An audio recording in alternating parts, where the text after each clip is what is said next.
I'm a 28-year-old woman, and for as long as I can remember, Christmas hasn't been about family or joy. It's been a performance, a power play orchestrated by my mother. Every year, she turned gift-giving into a spectacle, a carefully staged event where she played the role of the generous, doting mother. For my younger brother and sister, Christmas morning meant piles of expensive presents, brand new gadgets, designer clothes, the latest gaming consoles. One year, my brother got a car, a whole car. For me, the gifts were never just bad, they were humiliating. A pack of off-brand socks, a thrift store sweater 2 sizes too big, self-help books about finding direction in life. When I was 16, she gave me a weight loss guide for teenage girls, even though I wasn't even overweight. I remember sitting there holding that book while my siblings unwrapped the latest iPhones. My mother beamed at me, waiting for me to thank her. The room was full of family, relatives who laughed awkwardly, who looked away, who pretended not to see the blatant favoritism. If I dared to show even a flicker of disappointment, she had a rehearsed response ready. "You should be grateful for what you get," she'd announced to the room. Some kids don't get anything at all. So, every year the same script. If I smiled and played along, I was finally maturing. If I looked upset, I was spoiled and selfish. It didn't matter what I did, she always won.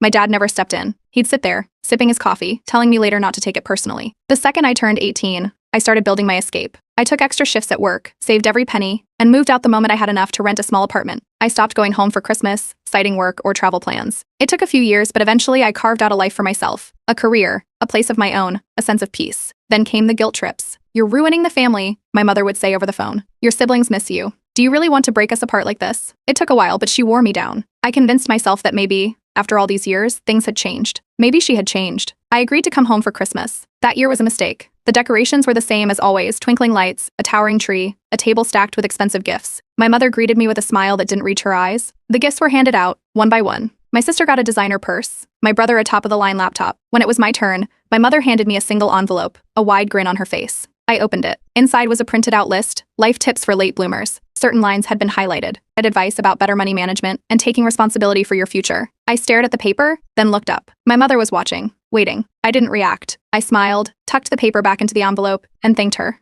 She looked almost disappointed. She wanted me to crack, to lash out, to cause a scene, to play the role of the ungrateful daughter so she could deliver her favorite line. I knew this would happen, but I had already started planning my revenge. Over the years, I had worked my way up the corporate ladder. I made smart investments, stayed out of debt, and built a financial stability my parents had never managed. My mother spent money recklessly, big vacations, designer clothes, expensive furniture, always flaunting wealth she didn't have. She had built an image of success, but I had started noticing cracks in the foundation. Then, a few months ago, I found out the truth. I was catching up with an old family friend who worked in finance when they casually mentioned something about pre-foreclosure notices. My mother's name had come up in a list. I checked for myself, and there it was, her house was about to be taken by the bank. The same house where she had humiliated me every year. The house where she had held her power over me for so long. It didn't take long to confirm everything. My father had always been bad with money, but this time, my mother's reckless spending had caught up with her, and the bank wasn't giving her a way out. The moment I saw that notice, I made a decision. I met with a lawyer, went through the legal channels, and positioned myself perfectly. By the time the foreclosure was official, I was ready. I placed a winning bid at the auction. The house was mine. This year, Christmas would be different. My mother always used gifts as weapons. She made the holidays about control, about making sure I knew my place. But this time I had the ultimate gift for her, a neatly wrapped manila envelope. Inside were the foreclosure papers. Inside was proof that I now owned her house. And this Christmas, in front of everyone, I was going to give her the one thing she had given me my whole life, a lesson in humiliation. Update 1. The Christmas gathering unfolded just like it always did. Lavish decorations, a dining table stacked with food, and my mother in full performance mode, making sure everyone knew she was the perfect hostess. She floated around the room, laughing, fixing plates, ensuring everyone had a drink in their hand, acting like she wasn't drowning in debt. The gift exchange started the way it always did, my mother making a big show of handing out presents, making sure everyone saw just how thoughtful she was. My younger brother unwrapped a sleek new gaming laptop, while my sister gasped over a high-end designer handbag. Even my father got something extravagant, an expensive watch that he turned over in his hands like he wasn't sure how she'd afforded it. Then it was my turn. My mother smiled as she handed me a single wrapped package, the same patronizing grin she always had when she was about to make a point at my expense. I pulled at the cheap wrapping paper and opened the box. Inside was a self-help book about forgiveness and a dollar store planner. A few relatives shifted uncomfortably. My aunt, the only one in the family who never played into my mother's act, raised an eyebrow. I smiled, held up the book, and nodded. Thank you. My mother's grin faltered just for a second, like she had expected me to react differently. Maybe a flash of hurt, maybe an embarrassed outburst. But I had played this game too many times. I tucked the book back into the box and placed it beside me. Then I reached under my chair and pulled out my gift for her. A neatly wrapped box, bigger than the one she had given me, tied with a gold ribbon. The second my mother saw it, her expression changed. She lit up, eyes gleaming as she carefully untied the ribbon and pulled open the box. She probably thought I had finally come to my senses, that I had given in, that maybe I had splurged on something extravagant to make up for all the years of ungratefulness. She reached inside and pulled out the stack of papers. For a moment, she didn't register what she was looking at. Her manicured nails flipped through the pages slowly, her face shifting from pleased to confused. Then she stopped. Her mouth twitched, her fingers clenched. The color drained from her face. The room, which had been filled with laughter and chatter just moments before, went silent. I leaned back in my chair, speaking clearly so everyone could hear. Since the house was going into foreclosure, I stepped in and bought it before the bank could sell it to a stranger. So now I own it. A sharp intake of breath. My father froze. My brother and sister looked between me and my mother like they had just walked into the middle of a horror movie. My aunt, who had been sipping her wine, actually let out a laugh and quickly covered her mouth. My mother's hand shook as she flipped through the papers again, her eyes darting over the legal documents like she was hoping to find a loophole, a mistake, something that would undo what she was reading. But there was nothing. It was real. Then the screaming started. She shot up from her chair, gripping the papers so tightly that they crumpled in her hands. Words poured out of her. Fast and furious, accusations, insults, outrage. How dare you do this to me? You think you're so smart, don't you? Buying my home? You're trying to humiliate me in front of my family. It wasn't just anger, it was full-blown hysteria. She slammed the papers onto the table, her chest heaving. Some of the younger cousins watching from across the room looked scared. My brother clenched his jaw, but didn't say anything. My sister, still clutching her new designer bag, sat frozen like she was afraid of getting dragged into it. My mother turned, looking for someone to back her up. She locked eyes with my father, waiting for him to step in, to defend her. But for the first time in my life, my father actually spoke up against her. I told you this was going to happen, he muttered. You never listen. The rage on my mother's face flickered for just a second, replaced by something else, something closer to panic. She turned back to me, voice shaking. You can't just do this. You can't just take my home away from me. I didn't react. I reached for my glass of water, took a sip, and set it back down before I spoke. I didn't take it, I said, keeping my voice calm. You lost it. A few people in the room looked away, pretending to check their phones. Others were watching closely, barely blinking. My mother's hands balled into fists. You wanted this, she hissed. You waited for this moment. I didn't argue. The meltdown escalated fast. My mother grabbed the stack of papers and threw them across the room. The pages scattered over the floor, sliding under chairs and across the carpet. She was shaking, her entire body vibrating with rage. What do you expect me to do? I didn't flinch. I expect you to either start paying rent or find another place to live. Silence. For the first time, my brother spoke. His voice was tight. So what happens now? I leaned back, unfazed. That's up to her. My mother's breathing was rag. Then, as if she was trying to regain control, she straightened up and smoothed out her dress. She looked at me, eyes burning. I will never pay rent to you. She said it like it was a declaration, like she thought saying it out loud made it true.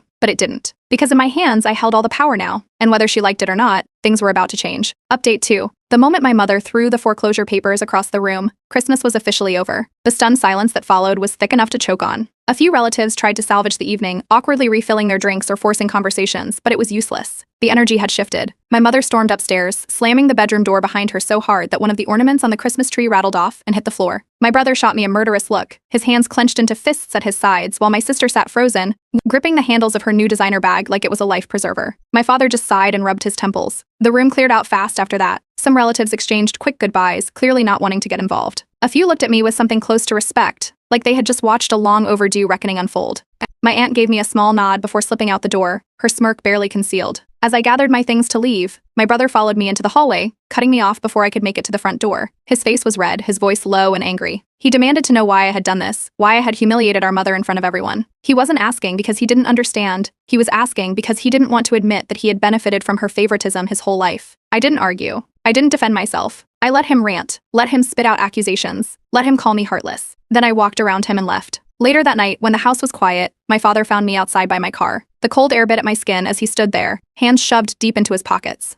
He wasn't angry, just tired. He admitted that he had known this was coming, that he had tried to warn my mother, tried to tell her that she couldn't keep pretending their finances weren't a disaster. But she never listened. She never wanted to listen. I waited for him to ask me to back down, to reconsider. But he didn't. He just shook his head and told me, I wish things had gone differently. Then he turned and walked back inside. The fallout didn't stop there. Over the next few days, the calls started. First, from relatives. Some were cautious, feeling out where they stood in the family divide. Others came right out and admitted that they had always seen how my mother treated me and that, while they wouldn't say it out loud, they thought she deserved it. Then came the calls from my mother. Except she didn't call me directly. She called my workplace. One morning, my boss pulled me aside, barely able to keep a straight face as he told me about the voicemail she had left. She had ranted about my unstable behavior, warned them that I was manipulative and dangerous, and tried to convince them to reconsider my employment. My boss deleted the message before even finishing it.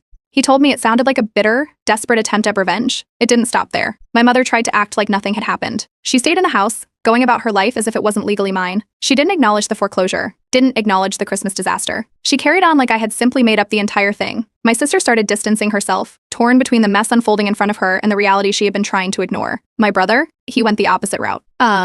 He dug his heels in, furious at me, fully believing my mother's version of events, that I had blindsided her, betrayed her, and torn the family apart out of spite. It became clear that my mother had no intention of taking responsibility, no intention of moving out, no intention of acknowledging what had happened. So I gave her a legal reminder. The first eviction notice was delivered a few weeks later. The paperwork was airtight. She had no legal claim to the house, no lease, no standing. But she still refused to acknowledge it. That's when she tried one last desperate move. A relative reached out, claiming my mother wanted to make peace over lunch. The whole thing was staged, obviously an attempt to guilt trip me, to manipulate me into backing down. I declined. That same night, I got a long, rambling voicemail. The tone shifted wildly. First, she was sobbing, begging me to fix this. Then she was furious, blaming me for ruining the family. By the end, she was demanding that I undo everything, as if I could magically reverse the foreclosure, as if she hadn't ignored every warning sign. I deleted the voicemail without responding. I made my boundaries clear. If she wanted to talk, she could do it through an attorney. She never reached out again. It was clear now, this wasn't going to end quietly. My mother wasn't going down without a fight. Update 3. The eviction notice arrived, but my mother acted like it didn't exist.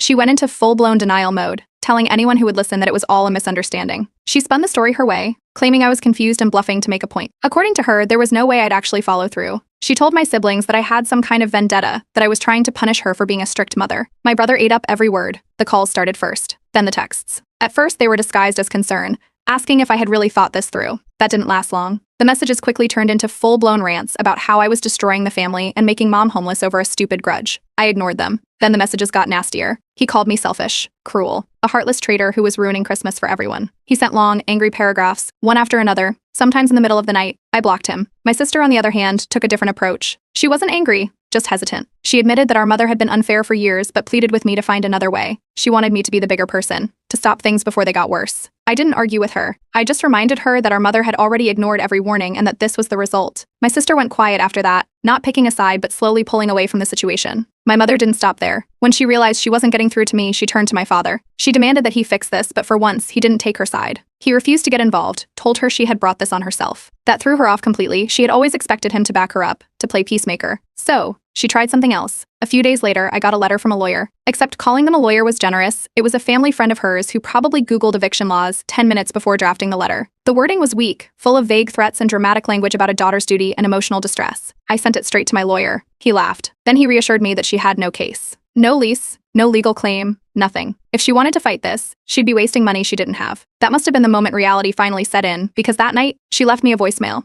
Her voice shook. She was sobbing, begging me to fix this, to undo it somehow. It was the same cycle she always followed: rage, denial, then desperation. She tried everything: pleading, blaming, guilt-tripping. I didn't respond. The final eviction notice was served a few days later. The sheriff's department made it official. She had 30 days left. No more excuses. No more games. She had lost. And now she had to face the consequences. Update 4. The eviction deadline was approaching, but instead of looking for a new place, my mother doubled down on her theatrics. She told everyone who would listen that she was being forcibly removed by her own daughter. The story changed depending on who she was talking to. To some, she was a helpless victim, abandoned after years of sacrifice. To others, I was some heartless villain who had swooped in to steal the house out from under her. She conveniently left out the part where she had ignored every warning, every overdue bill, every chance to fix her situation before it reached this point. And then she tried to go after my job again. One morning, my boss pulled me aside, barely containing his amusement. Someone had sent an anonymous email, filled with accusations about my unstable behavior and troubling history. It was a mess of lies, clearly an attempt to get me fired. My boss read it out loud, shaking his head, before deleting it on the spot. We both knew exactly who sent it. But my brother took things even further. Since I had blocked him on everything, he found another way to lash out. One evening, as I was leaving work, he was waiting in the parking lot.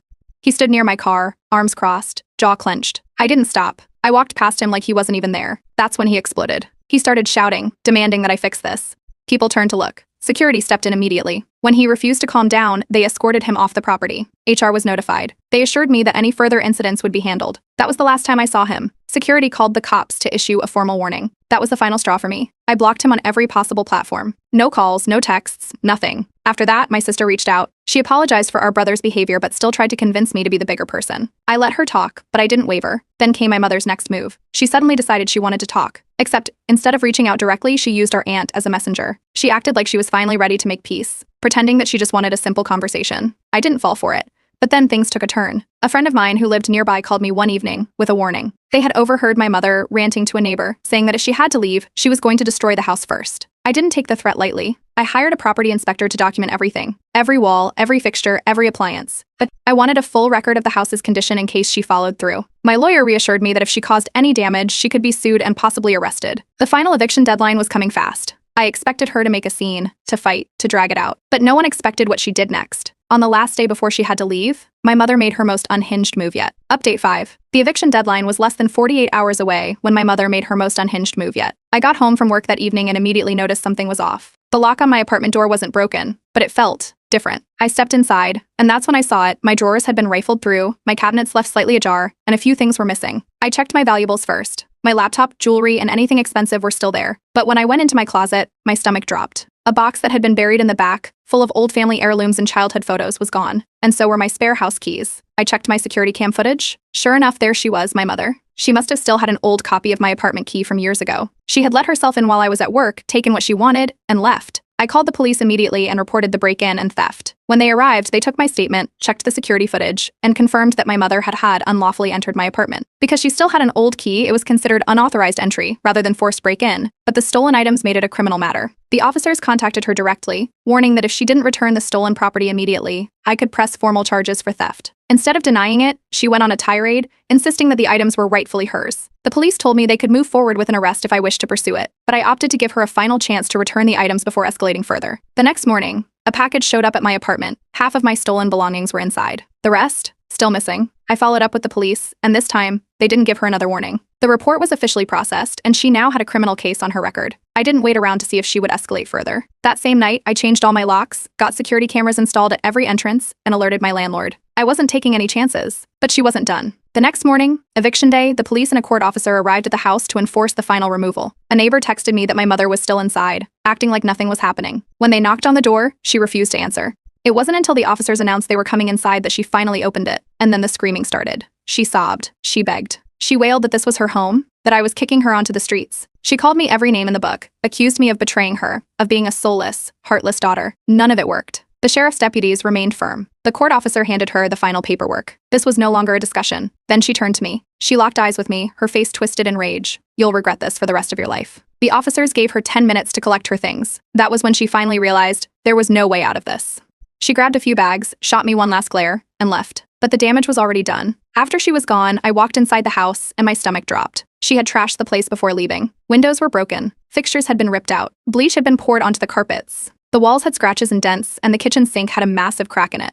I called my lawyer immediately. Within the week, we filed a property damage lawsuit against her. The estimated cost to repair everything? Over $20,000. As for my mother, she ended up moving in with a distant cousin, one who barely tolerated her. And for the first time in my life, I had something I never thought I'd get: peace. Update 6. The lawsuit moved fast. My lawyer wasted no time filing for property damages after seeing the mess my mother had left behind. The estimate for repairs? Just over $20,000. She ignored the first legal notice, then the second. But she couldn't ignore the court summons. The court date was expedited, forcing her to deal with the consequences much sooner than she expected. When the day arrived, she walked in with the same act she had always used, tears in her eyes, looking small and pitiful, hoping to win sympathy. She played the victim, claiming she had been forced out of her home, that she was destitute, that she had nowhere to go. She painted me as the villain, the cruel daughter who had stolen the roof over her head out of spite. But then my lawyer presented the evidence. High-quality photos of the damage, the repair estimates, the documented threats she had made to destroy the house. The judge barely had to deliberate. The ruling was clear. She was found liable and was ordered to pay the full amount in damages. She had 90 days to pay up. The moment the decision was announced, my mother lost it. She jumped to her feet, screaming about how I had set her up, how the entire system was against her. She called me a soulless monster before storming out of the courtroom, slamming the door so hard the judge had to pause before moving on to the next case. But it didn't end there. She refused to pay. No surprise there. My lawyer immediately filed for wage garnishment, but since she had no steady job, that wasn't an option. Instead, we secured a judgment lien against any future assets she might obtain. Translation: if she ever came into money, whether from an inheritance, a settlement, or even her own tax returns, I would get my cut first. After that, I cut all contact. I blocked her. I blocked my brother. I blocked every enabler who tried to guilt-trip me into forgiving her. For the first time in my life, I was free. The repairs took time, but eventually the house was restored. My finances remained intact. And my mother? She burned every bridge she had left. She ended up crashing with a distant cousin who barely tolerated her. No one else wanted to take her in.